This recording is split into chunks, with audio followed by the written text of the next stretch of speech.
কোকাকোলাটা মনে করেন যে এখন চলতেছে না সেরকম একটা। কাস্টমার কম বেশি চাই, আর কোম্পানি এখনও হলো আসে অর্ডার ফর্ডার নেয়, এই জন্য আমরা বেশি। কারণ মানুষের চাহিদা অনুযায়ী তো সেই জিনিসটা বিক্রি হবে, চাহিদা যেহেতু আছে সেহেতু ওই জিনিসগুলো থাকবেই।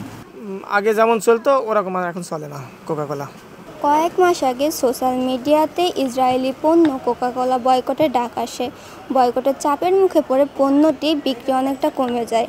তবে কিছুদিন পরে বয়কটের বিষয়টি ভুলে যায় মানুষ। এর ফলে আবারও বেড়ে যায় কোকাকোলা বিক্রি।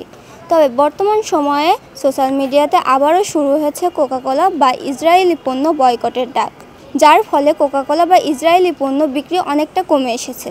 চলুন সাধারণ জনগণের কাছ থেকে জেনে আসি বর্তমান সময়ে ইসরায়েলি পণ্য কোকাকোলার চাহিদা কতটুকু।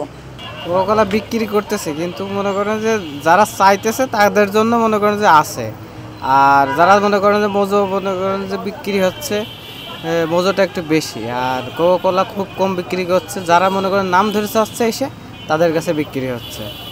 আর আপনার হলো কোকাকোলাটা মনে করেন যে এখন চলতেছে না সেরকম একটা। কোকাকোলা বন্ধ করতে হবে, বেচা বন্ধ করে দিতে হবে। সবাই যদি একজোট হয়ে যদি মনে করেন যে বিক্রি বন্ধ করে দেয়, তাহলে বয়কট করা সম্ভব হবে। কাস্টমার কম বেশি চাই, আর কোম্পানি এখনও হলো আসে অর্ডার ফর্ডার নেয়, এই জন্য আমরা বেশি। কোম্পানি বন্ধ করে দিতে হবে, জায়গার থেকে একবার বন্ধ করে দিতে, মার্কেটে যাতে এই মালগুলো না আসে, তাছাড়া কোনো পথ নেই। কারণ মানুষের চাহিদা অনুযায়ী তো সেই জিনিসটা বিক্রি হবে, চাহিদা যেহেতু আছে সেহেতু ওই জিনিসগুলো থাকবেই। এখন মানুষের চাহিদা কমাতে হবে, মানুষ যদি চাহিদা কমে তাহলে এগুলো বিক্রি অবশ্যই কমবে। মানুষের যদি চাহিদা না কমে তাহলে এই জিনিসগুলো বিক্রি করতেই হবে। আমার কাছে সব মানুষ কি সমান? সবাই তো সমান না। কেউ কোকাকোলা মানে তো যতই বড়টাকে ডাকা আসবে না কেন, তারা মনে করে যে না এটা আমার প্রিয় খাদ্য, আমি খাবো। আর যার ভালো লাগে না সে খায় না, তাই না? এটাই তো মেন কথা। এখন সব দোকানে তো কোকাকোলা আছে, সব দোকানই আছে। আমার দোকানে ঘরের ভিতরে ভর্তি আছে। ওই জায়গায় এখন 1 কার্টন বিক্রি করলাম, 1 লিটার একটা বিক্রি করলাম, আর হাফ লিটার একটা বিক্রি করলাম, 1 কেস বিক্রি করলাম। সবার রুচি কি এক হয় নাকি? হ্যাঁ, তো আমি একটা কথা বলবো, বুঝলে তো? আমার কথা হচ্ছে বাংলাদেশের যত পণ্য উৎপাদন হয়, মেটেরিয়ালসগুলো তো আসছে সব বিদেশ থেকে। যত পণ্য তৈরি হচ্ছে বাংলাদেশে, সব মেটেরিয়ালস কিন্তু আসছে বিদেশ থেকে। তাহলে আমার কথা হচ্ছে মেটেরিয়ালসটা দোষ হলো না, আর পণ্যটা দোষ হয়ে গেল। তো কমেছে, বিক্রি কমেছে, তবে সবাই তো আর খায় না। একজন হয়তো খাচ্ছে আর একজন খাচ্ছে না, এমন একটা বিষয়। কেউ মনের দিক দিয়ে হয়তো বলছে যে না এটা খাবো না, আবার কেউ ওইভাবে নিচ্ছে না যে খাই। হ্যাঁ, আবার অনেক ইসরায়েলি পণ্য খাচ্ছে না বলতে কিছু এক শ্রেণীর মুসলিম আছে না, এরাই হয়তো বলছে যে আমরা খাবো না। আমাদের মুসলমান ভাইদেরকে মারা হচ্ছে, হ্যাঁ, এইভাবেই সে খাচ্ছে না। তো একেবারে যে বিক্রি খুব বেশি হচ্ছে তাও না। মানুষ যখন চেয়েও পাচ্ছে না, যেমন আমার কাছে হয়তো একটা দ্রব্য নেই, চাইলেও তো আমি দিতে পারছি না, আমি আনছি না, অতএব এই কারণে বিক্রি হচ্ছে না বা দিচ্ছে না, পাবলিকও পাচ্ছে না। তবে কীভাবে নির্মূল করা সম্ভব এইটা তো বলা যায় না, কারণ এটা তো আমাদের গণতান্ত্রিক দেশ। তারপরে বিভিন্ন জাতি আছে, যেমন মুসলিম, হিন্দু, খ্রিস্টান, বৌদ্ধ।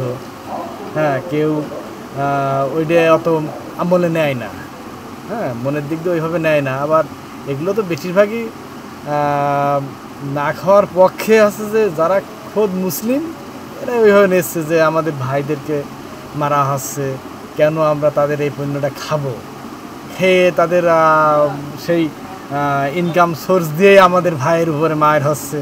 হ্যাঁ, তারা তো আমাদের ভাই, যেহেতু মুসলিম কিন্তু একটা ভাই হিসাবে মানে, সেটা হচ্ছে দিনী ভাইদেরকে সবচেয়ে বড় ভাই মনে করে মুসলিমরা। হ্যাঁ, যাই হোক, কীভাবে নির্মূল করা যাবে এটা তো ওইভাবে বলা যাবে না। হ্যাঁ, তবে সবাই যদি না খায় তাহলে আর হলো না, বিক্রি হলো না। আমাকে কোম্পানি দিয়ে যাচ্ছে, আমরা বেশি খদ্দের ফেরত যাচ্ছে, এখানে কাস্টমার এসে ফেরত যাচ্ছে। না থাকলে ভাই কোক নাই না, কেন দিবে আসছে, রাস্তা লাগবে না, এই রাখতে আসছে। পানি এখন সাদা পানি বেশি চলছে, 7-আপটা।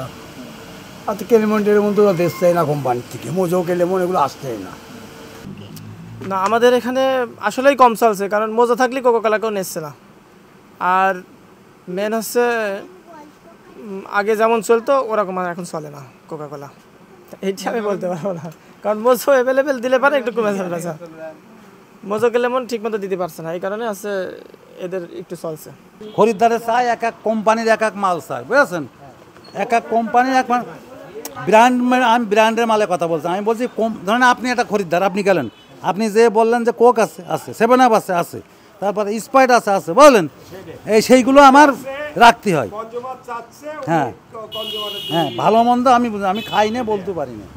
এই ফ্রেঞ্চ কালার আছে আপনার, এগুলো হচ্ছে সেনাবাহিনী বলেন, সেনা কল্যাণ, কিন্তু ওইটা এখন লোকে চাই। নতুন যখন ছিল তখন চাইতো না, এখন চাই, এখন ওই যে দিই, খাই, চাইয়ে খাই, তো এইরকম আর কি। তাছাড়া সাইডে কারো দেওয়া হয় না যে আপনি এইটাই নেন।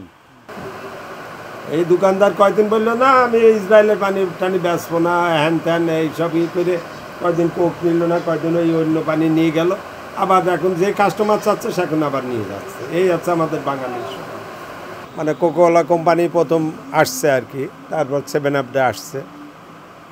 বর্তমানে এই ইউক্রেন রাশিয়া যুদ্ধে, তারপরে হচ্ছে এই যে হামাস, তারপরে হচ্ছে এটার আপনার ইসরায়েলের যুদ্ধের পরে পানিটার পর কিছুটা ইফেক্ট আসছিল কিছুদিনের জন্যে, যে ইসরায়েলের পণ্য আমরা বয়কট করছি, কোক 7 আপ খাবো না। কিন্তু এগুলো কিছু সামান্য কিছু 75%-এর ভিতর মাত্রাতে 25% হয়তো আর কি। অনেকে আবার 25% লোক এই কোল্ড ড্রিঙ্কসটা পছন্দ করে না, এ হচ্ছে উপায়। কোকের কিছু প্রভাব পড়ছে, আর কিছু কয়দিন একটু কম চলছে, কিন্তু এখনই দেখছে যে এই মেডিসিনটা ইসরায়েল থেকেই ম্যাক্সিমাম কোম্পানি নিয়ে এসে ব্যবহার করে। হ্যাঁ, প্রোডাকশন বাংলাদেশি হয়। এরপর বিশেষ করে কিছু লোক হয়তো জ্ঞানে অজ্ঞানে হয়তো বলেছে যে কোকাকোলা খাবো না, ওই মাল বয়কট করবো, এরকম কিছু বলেছে। কিন্তু আস্তে আস্তে যারা বোঝে, যারা খায়, অনেকে কনজিউমার আছে কোক ছাড়া খায় না, তারা এটা পছন্দ করে আসছে। কোক চলছে, কিছুদিন কম চলছে, এখন চলছে আবার, এই অবস্থায় আর কি। কিছু বোতল প্রথমে হয়তো আকিস কোম্পানি হচ্ছে ইসরায়েলদের হচ্ছে ফিলিস্তিনিদের সাহায্য করার জন্য ওরা বোতলে কিছু 1 টাকা করে দিয়েছে, ওদের দেখা দেখে সেনা কল্যাণ মানে দেশবন্ধু কোম্পানি 1.5 টাকা করে দিচ্ছে। এর কিছু গ্রামের লোকের এই পানির পরে কিছু চাহিদা আসছে আর কি, এদের পরে। তাছাড়া আর কোনো সমস্যা না, যেটা কনজিউমার যেটা চাচ্ছে আমরা সেটাই দিচ্ছি। আমরা এখন সব ধরনের পানি বেচি।